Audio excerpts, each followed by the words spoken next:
Chapter 4નો છેલ્લો topic આપણો બાકી હતો, એનો આજે આપણે અભ્યાસ કરી લઈએ.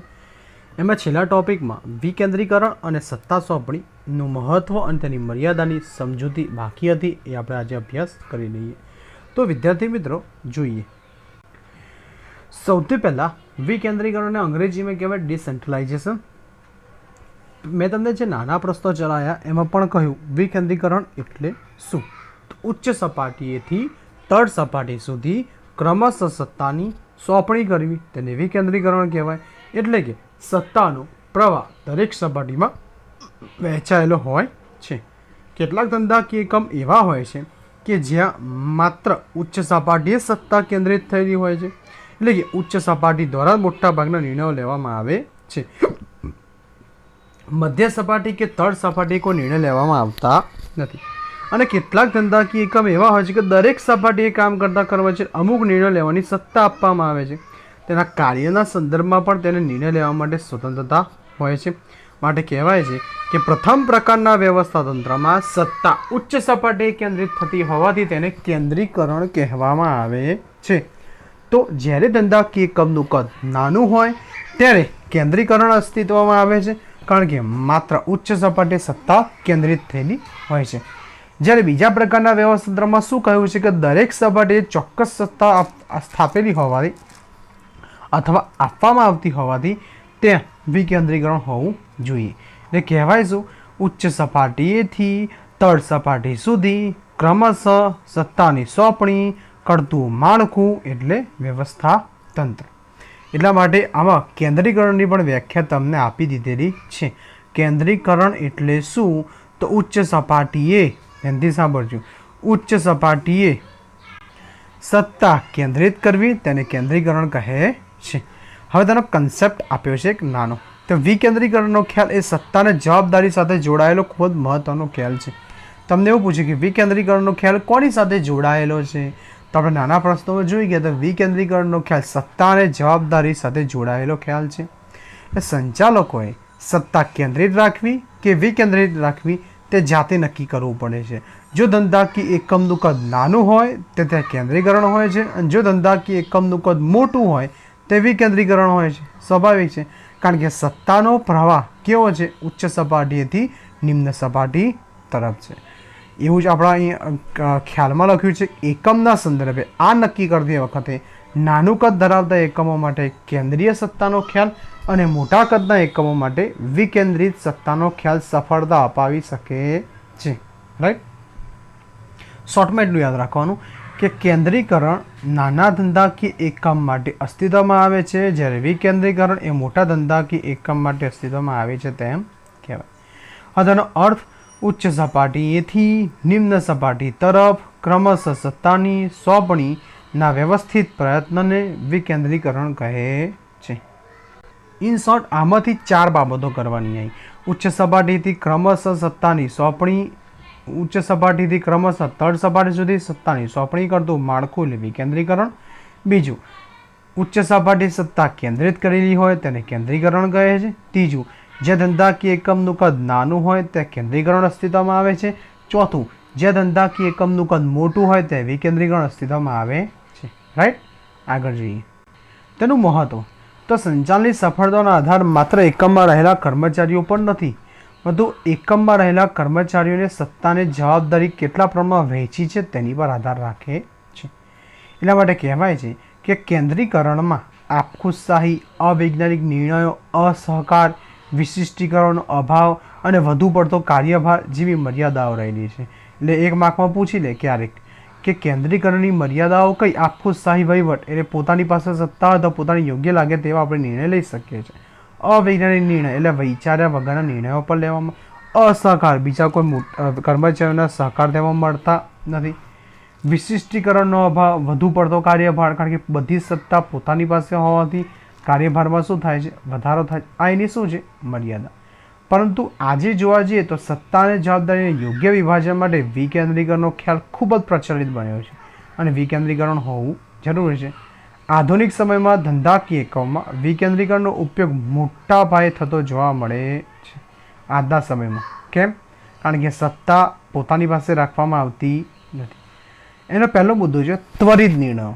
જો ઉચ્ચ સપાટીથી ક્રમશઃ તળ સપાટી સુધી સત્તાની સોંપણી કરેલી હોવાથી તો નિર્ણયો ઝડપથી લઈ શકાય છે અને પોતાના કાર્યભારમાં શું થાય છે? ઘટાડો થાય છે. એમણે લખ્યું છે કે વિકેન્દ્રીકરણમાં જે તે કાર્ય સાથે સંકળાયેલ વ્યક્તિને તે કાર્ય કે પ્રવૃત્તિ અંગે નિર્ણયો લેવાની સ્વતંત્રતા હોય છે. તેથી જે સપાટીએ કાર્ય થવાનું હોય ત્યાં જ નિર્ણયો લઈ તેનો અમલ શરૂ થઈ જાય છે. તેથી નિર્ણયો ત્વરિત લઈ શકાય છે. એવું જરૂર નથી કે માત્ર ઉચ્ચ સપાટીએ જ નિર્ણય લેવા. ઉચ્ચ સપાટીએથી લઈને તળ સપાટી સુધી ક્રમશઃ સત્તાની સોંપણી કરેલી હોવાથી પોતાના વિભાગના નિર્ણયો લેવાની સ્વતંત્રતા હોવાથી નિર્ણયો ઝડપથી લઈ શકાય છે. બીજો મુદ્દો કયો છે કે ઉચ્ચ સપાટીના કાર્યભારમાં ઘટાડો. સ્વાભાવિક છે કે પહેલાં શું હતું કે બધી સત્તા ઉચ્ચ સપાટી પાસે હતી, પણ હવે શું કર્યું? સત્તા ઉચ્ચ સપાટીએથી ક્રમશઃ તળ સપાટી સુધી વહેંચી. એટલે કે વિવિધ નીતિ વિષયક નિર્ણયો માત્ર ઉચ્ચ સપાટી લેવામાં આવે છે, બાકી બધા જ નિર્ણયો મધ્ય સપાટી તળ સપાટી લેતા હોવાથી સંચાલકોના કાર્યભારમાં શું થાય છે? ઘટાડો થાય છે તેમ કહેવાય. અભિપ્રેરણમાં વધારો. અભિપ્રેરણ એટલે શું? તો ઈચ્છિત કાર્યને પાર પાડવા માટે પોતાને કે બીજાને આપવામાં આવતી પ્રેરણા. તો એકમમાં રહેલા કર્મચારીઓના આત્મવિશ્વાસમાં વધારો થાય છે, એના આત્મશ્રદ્ધામાં વધારો થાય છે, જેથી કરીને પોતે કોઈ નિર્ણય પણ લઈ શકે છે. સાથે સાથે તેને સત્તા આપેલી હોવાથી નિર્ણયો લેવામાં તે સફળતા પાર પાડી શકે છે અને વિવિધ પરિસ્થિતિમાં કેવી રીતે ધંધાકીય એકમમાં ટકી રહેવું તે અંગેના પણ નિર્ણયો લેવાનો અનુભવ પણ મળી શકે છે. તો જોઈએ, વિકેન્દ્રીકરણથી કર્મચારીઓની આત્મશ્રદ્ધા અને અભિપ્રેરણમાં શું થાય છે? વધારો થાય છે. ઈચ્છિત કાર્ય સરળતાથી પાર પણ પાડી શકાય છે. એ કહેવાય છે કે ઉચ્ચ સપાટી દ્વારા મધ્ય અને તળ સપાટીના કર્મચારીઓને જે તે કાર્ય અંગેના નિર્ણયો લેવા માટેની સ્વતંત્રતા આપવામાં આવતી હોય તો તેમના લીધેલા નિર્ણયો સફળ થતાં તેમના આત્મવિશ્વાસમાં શું થાય છે? વધારો થાય છે. કારણ કે પોતે નિર્ણય લે અને પોતે તેનો અમલ કરે અને તેમાં જો સફળ થાય તો પોતાના આત્મવિશ્વાસમાં વધારો થાય છે તેમ કહેવાય. તો વિવિધ પરિસ્થિતિમાં કેવી રીતે નિર્ણય લેવો અને તેમનો સામનો કેવી રીતે કરવો તેનો પણ અનુભવ તેમને મળે છે, જેથી કરીને કાર્ય સિદ્ધિ પ્રાપ્ત થાય છે અને આત્મવિશ્વાસમાં વધારો થાય છે.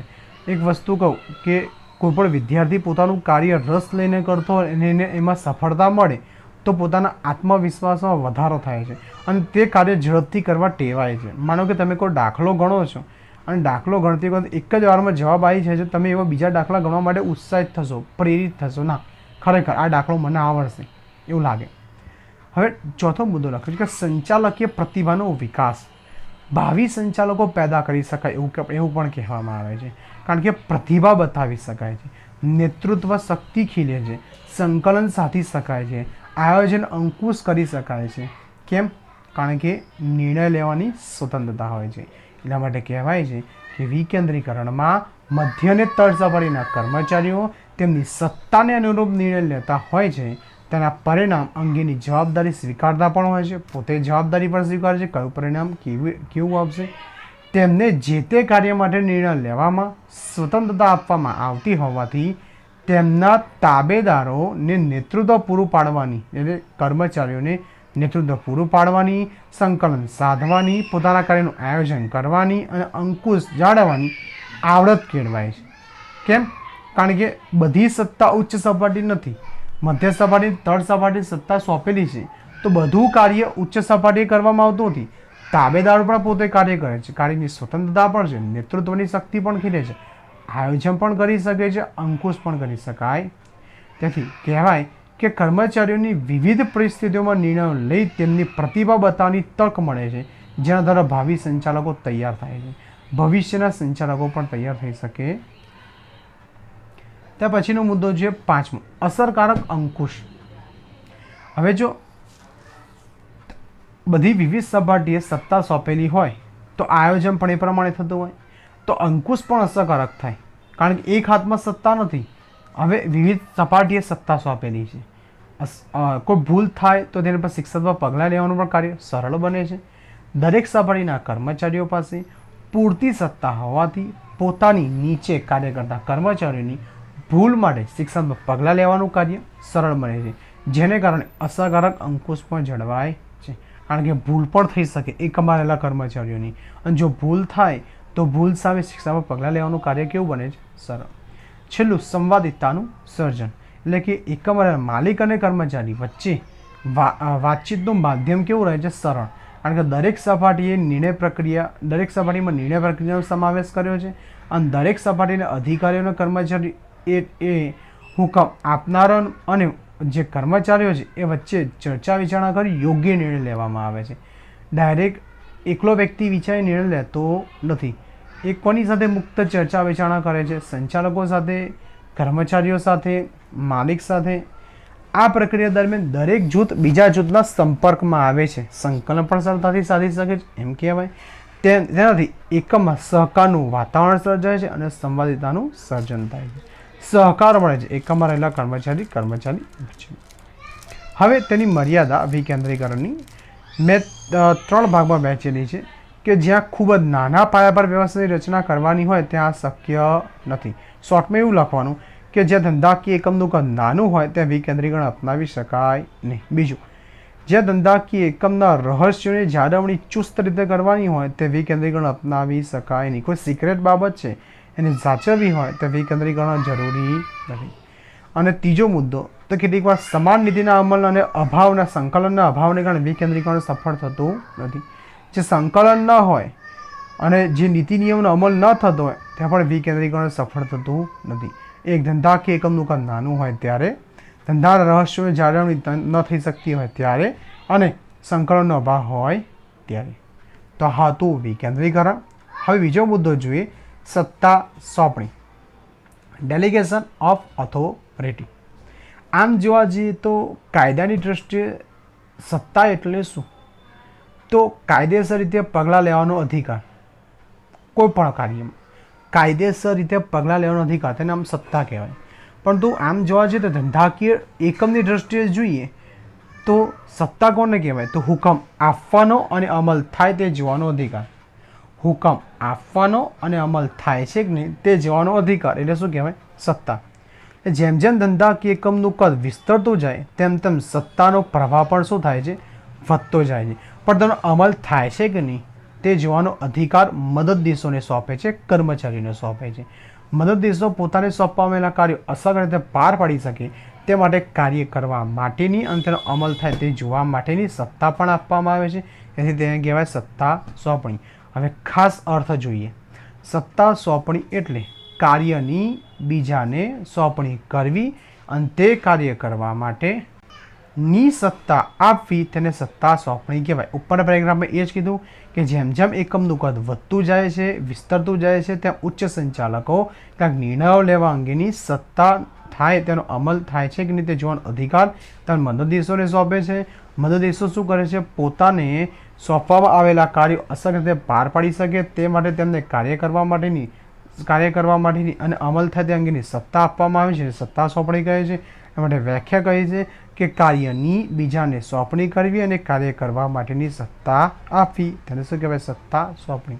આમાંથી 2 વ્યાખ્યા જોઈ. સત્તા એટલે શું? હુકમ આપવાનો, તેનો અમલ થાય છે કે નહીં તે જોવાનો અધિકાર. અને સત્તા સોંપણી એટલે શું? તો કાર્યની બીજાને સોંપણી કરવી અને તે કાર્ય કરવા માટેની સત્તા. પછી છે મહત્વ. તો સત્તા સોંપણી ઉચ્ચ સંચાલકોને કામગીરીમાં રાહત આપે છે. સ્વાભાવિક છે કે ઉચ્ચ સંચાલકો પોતાના કાર્યભારમાં ઘટાડો પણ કરે છે, જેને કારણે કેટલાક નીતિ વિષયક નિર્ણયો લેવા હોય એની પર ધ્યાન કેન્દ્રિત કરી શકે ઉચ્ચ સંચાલકો. કારણ કે વિવિધ કાર્ય અંગેની સત્તા મધ્ય સપાટી, તળ સપાટીને સોંપવામાં આવે છે, જેના દ્વારા સંચાલન કાર્યક્ષમ રીતે થાય છે. તે કહેવાય કે સત્તા એ સંચાલનની ચાવી છે, જ્યારે સત્તા સોંપણી એ વ્યવસ્થાતંત્રની ચાવી છે. કારણ કે સત્તા એ સંચાલન દ્વારા અસ્તિત્વમાં આવે છે, જ્યારે સત્તા સોંપણી એ તેના અમલીકરણ એટલે કે વ્યવસ્થાતંત્ર દ્વારા અસ્તિત્વમાં આવે છે. એટલા માટે સત્તા એ સંચાલનની ચાવી છે અને સત્તા સોંપણી એ વ્યવસ્થાની ચાવી છે. આનું વિધાન પણ આપણે જોઈ ગયા છે લાસ્ટ લેક્ચરમાં, રાઈટ. હવે એમાં જોઈએ પહેલો મુદ્દો, કાર્યક્ષમ સંચાલન. જો સત્તાની વિવિધ સપાટીએ સોંપણી કરવામાં આવે તો ઉચ્ચ સપાટીના કાર્યભારમાં તો ઘટાડો થાય છે જ, સાથે સાથે ઉચ્ચ સંચાલકો પણ પોતાના નીતિ વિષયક નિર્ણયો પણ લઈ શકે છે, રોજિંદા કાર્યો પણ કરી શકે છે, જેથી સંચાલકો મહત્ત્વના વિષયો પર વધુ ધ્યાન કેન્દ્રિત કરી શકતા હોવાથી સંચાલન કાર્યક્ષમ થાય, જેથી હેતુ ઝડપથી સિદ્ધ કરી શકાય. જેને કારણે કહેવાય કે સંચાલનનું કાર્ય અસરકારક બને છે તેમ કહેવાય. શોર્ટમાં મેં તમને કીધું કે સત્તાની સોંપણી એકમની વિવિધ સપાટીએ થાય છે, એટલે કે ઉચ્ચ સપાટીના કાર્યભારમાં શું થાય છે? ઘટાડો થાય છે. રોજિંદા કાર્યો જે અલગ અલગ સત્તાની સોંપણી કરેલી છે એ વિવિધ સપાટી પર થતા હોવાથી તો ઉચ્ચ સપાટી સંચાલકોના મહત્વના નિર્ણયો પણ લઈ શકે છે અને બીજા વિષયો પર ધ્યાન પણ આપી શકે, જેથી કંઈ હેતુ પણ ઝડપથી સિદ્ધ કરી શકે. પછી લખ્યું કર્મચારીઓનો વિકાસ. હવે એકમમાં રહેલો કર્મચારી જો તેનો વિકાસ ન થાય તો તેના ઉત્સાહ અને જુસ્સામાં વધારો ન થાય, જેને કારણે આત્મવિશ્વાસમાં વધારો થતો નથી. પણ એ કેવું ક્યારે શક્ય બને છે કે જ્યારે તેને નિર્ણય લેવાની તક આપવામાં આવે, સ્વતંત્રતા આપવામાં આવે, જેના આધારે તેના આત્મવિશ્વાસમાં શું થાય? વધારો થાય. અને એકનું એક કાર્ય વારંવાર કરવામાં આવે તો નિર્ણયો પણ ઝડપથી લઈ શકાય છે અને પોતાની નિર્ણય શક્તિ ખીલે છે, વિકસે છે. એ તર્કસંગત અને અસરકારક બને છે. વધુને વધુ તર્કસંગત, વધુને વિચારતો થાય છે તેમ કહેવાય. એટલે એકમ રહેલા કર્મચારીઓ પર શું થાય છે? વિકાસ થાય છે. પછી મુદ્દો જો અભિપ્રેરણ, તમને વ્યાખ્યા કરી હતી, ઈચ્છિત કાર્યને પાર પાડવા માટે પોતાને કે બીજાને આપવામાં આવતી પ્રેરણા અભિપ્રેરણ કહે છે. જે કર્મચારીને જે સત્તા સોંપેલી છે, જે સપાટીએ સોંપેલી છે, એના દ્વારા પોતાની પ્રતિભા એટલે કે પ્રતિભા વિકસાવવાની તક મળે છે. પ્રતિભા એટલે શું? આપણે કહીએ છીએ ઇંગ્લિશમાં પર્સનાલિટી, જેના દ્વારા અનેક મનોવૈજ્ઞાનિક ફાયદા મળે છે. ને નેતૃત્વ ખીલે છે, તેનાથી સાંભળજો. સંકલન સાધી શકાય છે, અંકુશ રાખી શકાય છે, આયોજન કરી શકે છે, કારણ કે તેને ભાવિ સંચાલકો ઘડી શકાય તેમ કહેવાય. જ્યારે અધિકારીઓ દ્વારા મદદનીશ કાર્યની સોંપણી કરવામાં આવે છે, જવાબદારી સોંપવામાં આવે છે, ત્યારે તાબેદાર કે કર્મચારી માત્ર તે કાર્યમાં સહભાગી થતો નથી, પરંતુ તે કાર્યની સફળતા તેના આત્મસન્માનમાં પણ વધારો કરે છે, જેથી કર્મચારી પ્રેરાય છે, તેના ઉત્સાહ અને જુસ્સામાં વધારો થાય છે, એથી તેને અભિપ્રેરણ મળે છે તેમ કહેવાય. ક્યારે મળે? કે જેને સત્તા સોંપી હોય અને સત્તાનું સાથે કાર્ય કરતો હોય અને જવાબદારીઓ સાથે કાર્ય પૂર્ણ કરતો હોય, તે માત્ર કાર્યમાં સહભાગી થતો નથી, તો સફળતા મળે છે, તેના આત્મસન્માનમાં પણ વધારો થાય છે અને ઉત્સાહ જુસ્સો વધે છે, તેથી કર્મચારીને અભિપ્રેરણ મળે છે તેમ કહેવાય. વિશિષ્ટીકરણનો લાભ. એકમમાં કોઈ ખાસ બાબતને આવરી લેવામાં આવે છે. કોઈ કુશળ કર્મચારી હોય, હોશિયાર કર્મચારી પોતાની સક્ષમતા ન બતાવી શકતો હોય, તે આમાં બતાવી શકે એમ છે, કારણ કે તેને કાર્યની સ્વતંત્રતા આપવામાં આવે છે. જુદી જુદી વ્યક્તિઓ વચ્ચે જુદા જુદા કૌશલ્ય છે, યોગ્ય લાયકાત છે, એ લાયકાતનો ઉપયોગ પણ ધંધાકીય એકમમાં થાય છે, જેથી વિશિષ્ટીકરણનો લાભ પણ મળે છે. જો માત્ર ઉચ્ચ સપાટી માત્ર એક જ વ્યક્તિ પાસે સત્તા હોય તો એકમમાં રહેલા કર્મચારીઓમાં લાયકાત શું છે, એની આવડત કેવી છે, એ બહાર લાવી શકતા નથી. પછી છે સંકલન. તો સત્તા સોંપણી દ્વારા એકમમાં રહેલા મદદનીશો કે કર્મચારીઓ જે એક વિભાગને બીજા વિભાગ સાથે સંકલન પણ સાધી શકે છે, જેથી કરીને ઉપરી અધિકારી સાથે સંબંધો પણ સ્થાપાય છે અને તળ સપાટીના કર્મચારીને પોતાના કાર્યનો નિર્ણય લેવા માટેની સ્વતંત્રતા મળે છે. તેના સૂચનો, તેની સફળતાની નોંધ લેવાય છે, તેને પણ ચોક્કસ સ્થાન મળે છે, કારણ કે તળ સપાટીની ક્યારેક બાબતો સાંભળવામાં નથી આવતી, પણ તળ સપાટીની ફરિયાદોનો નિકાલ કરવામાં આવે તો તળ સપાટી પોતાનું કાર્ય યોગ્ય સમયે જવાબદારીપૂર્વક પૂર્ણ કરે છે. તેથી કહેવાય છે કે એકમના આંતરમાળખાકીય સંબંધોનો પણ વિકાસ થાય છે, જેથી સંકલનનું કાર્ય અસરકારક થઈ શકે છે. વિસ્તરણની તક. તો સત્તા સોંપણી દ્વારા એકમના કેટલાક કાર્ય મદદનીશોને સોંપી ઉચ્ચ સંચાલકો ધંધાકીય એકમના વિસ્તરણનો વિચાર કરી શકે છે અને ધંધાકીય એકમનો વ્યાપ વિસ્તાર શું થાય છે? વધતો જાય છે. જ્યાં તો એકમનો તો વિસ્તાર વધે જ છે અને એ હેતુ પણ સરળતાથી સિદ્ધ કરી શકાય છે. વિદ્યાર્થી મિત્રો, આભાર. 2 ટોપિક ઇમ્પોર્ટન્ટ હતા, મેં તમને જે ચલાવ્યા છે એ બંને ટોપિકનો સારી રીતે અભ્યાસ કરજો. Okay, take care.